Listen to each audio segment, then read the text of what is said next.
Hi, this is Jared Dees from thereligionteacher.com. In the book of Genesis, there's a story of Adam and Eve. And we hear of two trees, the tree of life and the tree of knowledge of good and evil. And God specifically says, in the middle of that garden is this tree of life, and then there's this tree of knowledge of good and evil. And God says, do not eat of the tree of knowledge, but of the tree of life. Adam and Eve can eat, right?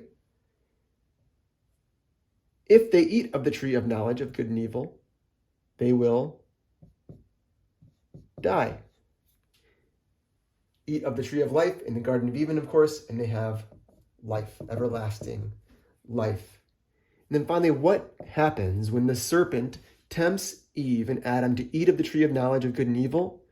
Immediately they're filled with shame and they hide from God. There's that separation. They want to be separated out of shame from the Lord. What do we have in the Garden of Eden? This tree of life. We have unity with God and each other. So there's a significant difference here. The tree of life is that unity. It's that everlasting unity with the Lord.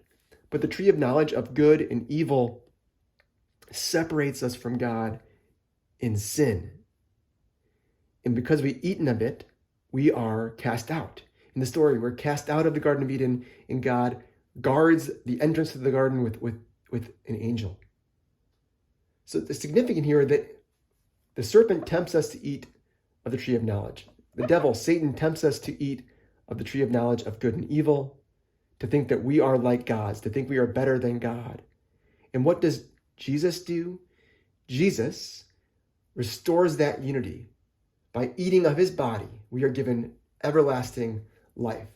So that the new tree of life today, the new tree of life in the New Testament, in the church, in Christianity, looks like this: the cross. The cross is the tree of life today, fulfilling that connection to the book of Genesis, the creation story. Jesus, through the cross, gives us life, gives us unity with the Lord. Go make disciples. God bless.